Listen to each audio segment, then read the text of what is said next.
Welcome back. This lecture we're going to talk about the heart and the vasculature. Last lecture we talked about how blood and hemolymph and nutrients and gases and waste and all of that gets moved throughout the body. And now we're going to talk about the actual pump, the heart, that makes that happen. Remember how we said some animals have a very simplistic one-chambered heart and others have a very complex four-chambered hearts like mammals do. So there's two different types of hearts that we're going to talk about. One is called a neurogenic heart and the other is called a myogenic heart. Heart muscle contractions can be stimulated by nerves, and these are neurogenic hearts, or they can have specialized muscle cells called pacemaker cells, and these are the myogenic hearts. Amphibians, crustaceans, and fish are all examples of neurogenic hearts. The contraction for each heartbeat begins in neurons. There's a ganglion of neurons that innervate the cardiac muscle. One of the neurons acts as a pacemaker while the others create coordinated action potentials to stimulate the contraction. In contrast to a neurogenic heart is the myogenic hearts, like vertebrates, and these have connections to the nervous system, but the muscle fibers will continue to contract even in the absence of neurons. Muscle fibers in myogenic hearts are joined together through intercalculated discs, where electrical and mechanical signals can pass from one cell to the next uninterrupted.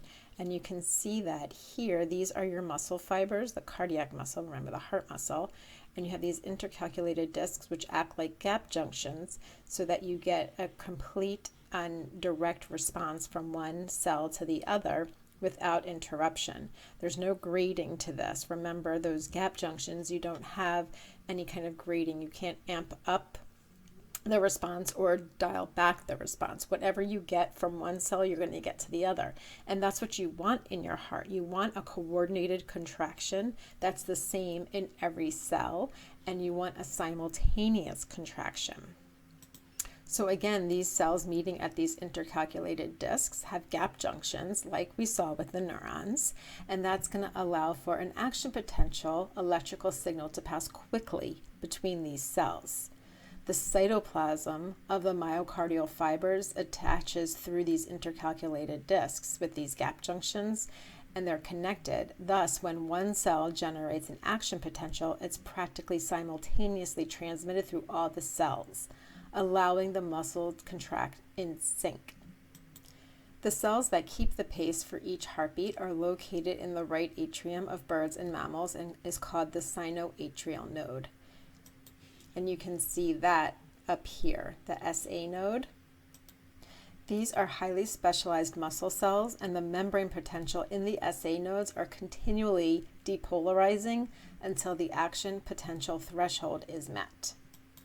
Once the action potential threshold is met, the action potential will trigger the atria to contract, and you get a simultaneous contraction through those intercalculated discs.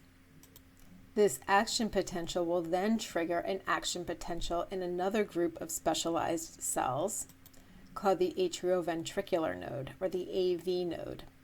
The AV node conveys the stimulus to the ventricles with a slight delay, allowing for a sequential contraction of first the atria and then the ventricles. The synchronized depolarization of the ventricle cells allows for enough pressure in the system to move the blood through the venous system, which we talked about in the last lecture. While the SA node cells are depolarizing prior to meeting the action potential, the myocardial cells are going to relax, allowing for diastole. So let's go through that here. First, your SA node is going to depolarize, and that is going to trigger a contraction in the atria. And remember that these cells are all connected, and so you're going to get a simultaneous contraction in the atria, and then you will trigger this AV node here, which will then convey that information in these bundle branches all the way down to the bottom of the ventricles, and you'll get a simultaneous contraction in the ventricles. And that's why you hear the heartbeat, bump, bump, because you have the atria and then the ventricles. The atria and then the ventricles. So that bump is the atria, ventricles contracting. And again, it's the SA node or the sinoatrial node that is triggering the contraction in the atria, and then the AV node, the atrioventricular node, that's triggering the contraction in the ventricles. This is what a mammalian heart looks like. Quite a lot of pieces here, and we're going to go through how blood flows and what direction it flows through, and then what different structures it's flowing into and out of. All right, let's follow blood throughout the body, and we are going to start right here in the right atrium, where blood is coming in to the right atrium from the vena cava. Once blood is in the right atrium that has entered from the vena cava, remember this is oxygen poor blood that has already delivered its oxygen to its tissues, and it has picked up carbon dioxide and other waste products. It's going to move from the right atrium to the right ventricle. Once in the right ventricle, it will be pumped through a pulmonary artery up to the lungs. Once it's in the lungs, it will give off its carbon dioxide, which will be exhaled from the body, and it will bring in oxygen on inhalation. And we'll talk about how the lungs do that in subsequent lectures. After the blood is fully oxygenated, it will be conveyed back to the heart through the pulmonary vein, through the pulmonary veins back to the left atrium. Once it's in the left atrium, it will be pumped to the left ventricle. From the left ventricle, it's going to be pumped through the aorta, out to the systemic circuit and throughout the body. It will then move through arteries, arterioles, capillaries, venules, veins, back to the vena cava and back to the right atrium. And here's some other views of that heart. It is going to come into the right side of the heart, down to the right ventricle, up to the lungs, oxygenated, back to the heart, out to the body, the head, and the rest of the body, and then back to the heart. And you can see the pulmonary circuit here, and then the systemic circuit here. You can see veins and arteries, veins coming back to the heart and arteries moving away from the heart. Same thing here. We've talked about systole and diastole a little bit, and let's just show you on a blood pressure cuff. So when your heart is contracting, it is creating more pressure in the system, and this is your your blood pressure. And so when the heart contracts, it's forcing blood out of the heart into pressurizing the system, and that is going to create more pressure in the system. We call that systole. And then diastole is when the heart is relaxing. If you look at an ECG or the cardiac cycle, you get these pretty distinctive waves. And you can see here we have this first little wave, which is a P wave, and that's your atrial contraction. And so that's the first bump of your heartbeat, bump, bump, bump, bump. All right, so your P wave is the first, and then the QRS is the bigger part of that. That is the ventricular contraction. That is what's forcing the blood all throughout the body and then through the heart, through the lungs as well. So that has to have more pressure to it. And so you have your arterial contraction and your P wave. QRS is your ventricular contraction. This is all systole. This is when the heart is contracting. And then those cells are waiting to depolarize again. That's your T wave. This is when the heart is relaxed and it is refilling. And again, that's diastole, less pressure in the system. Let's take a little look at the vasculature in the body. First, we'll start with the aorta. This is the picture of an aorta coming off of a dolphin heart, and you can see it has some pretty thick walls to it and some pretty good structure to it compared to some thinner veins. The aorta is large and is mostly made up of connective tissue, which are elastin fibers and collagen, and this is what's allowing that tissue to stretch.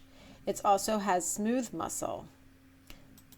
The vessels are going to stretch during systole and contract during diastole to help absorb some of that ventricular pressure and keep the blood flowing forward. Arteries are also mostly connective tissue and smooth muscle tissue, and you can see here that your veins and your arteries are all going to have this kind of the same structure with the connective tissue and the smooth muscle tissue. Arterioles are also arteries that are carrying blood away from the heart, but these are smaller, and this is what's going to be connected to that capillary bed or the network of capillaries.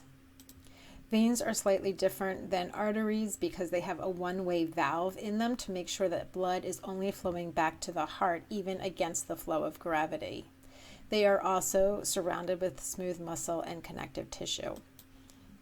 And again, this is what a vein is going to look like. You're going to have these one-way valves in there that will allow blood to flow up, but then will not allow blood to flow back against the flow of with the flow of gravity. Venules are the veins on the other side of the capillary bed that are going to convey blood back to the veins and the vena cava back to the heart for oxygenation. And then finally, the capillaries are very thin-walled, and we'll talk about them for a little bit. So capillaries are thin-walled with many fenestrations. Fenestrations are little openings. And lipid-soluble substances, including oxygen and carbon dioxide and water, can diffuse right through the lipid bilayer of the capillaries through these fenestrations. Remember, the arterioles are feeding into the capillaries, and they still have significant pressure created from the ventricular system during ventricular contraction during systole. Some lipid-insoluble substances are small enough to fit through those fenestrations and can pass through, but others cannot. These plasma proteins that cannot fit through those openings are going to create an osmotic imbalance as the capillaries move through the tissue and small solutes diffuse out, which is going to be aided by the blood pressure at the arterial side of the capillary network. This osmotic imbalance is what's going to draw solutes back into the capillaries closer to the venule end of the network. So we can see that here. First of all, capillaries are very small, only the size of about a red blood cell.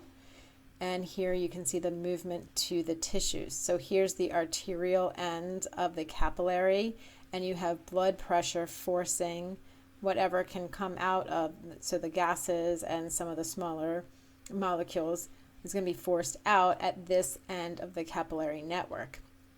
In between this capillary and the cells, you have interstitial fluid, and that's your lymph fluid. And again, here's your tissue cells here. And as that capillary is moving through the tissues, remember that osmotic balance is going to become off balance because of the different proteins that can't fit through that capillary into the tissue cells, and that osmotic pressure is going to pull back in some of the solutes at the venous end of the capillary. So at the arterial end, you have blood pressure forcing nutrients and gases out, and then at the venous end, you have osmotic pressure drawing things back in. If any fluid gets trapped out here, that's going to make its way into the lymph system. This system is going to vary a little bit depending on where this is in the body. For example, the capillaries of the brain are not highly fenestrated, and not many molecules can fit through the cells. This is important because that's going to help regulate what can cross into the brain, known as the blood-brain barrier, thus protecting the brain cells from any toxins. Remember, the lymph system is only going to be a part of the closed circulatory system, and this is going to transport lymph fluid separately from the blood. There are separate lymph vessels that you can see here in green, and a series of glands and organs that are going to support the lymphatic system. The lymph system, as we mentioned, is going to clear excess fluid that's lost between capillaries and cells, but it also plays a significant role in immunosupport. The thymus, the spleen, tonsils, lymph nodes, all of that are part of the lymph system and also part of the immunological support in your body. Ultimately, the lymph fluid is going to return to the blood. Remember that the circulatory system is not strictly to move gases around, but also to deliver nutrients to the cells. Broadcast hormones are also going to travel through the body in this system. The circulatory system is also going to clear out any metabolic waste that has built up in the system and keep osmotic balance. So it's got a pretty big role, and it's constantly moving and functioning in every single part of your body. Each of these components is highly specialized and unique to each animal. And there are many areas for adaptations in different habitats, as well as different life history strategies. And we'll look at a few of those in our case study.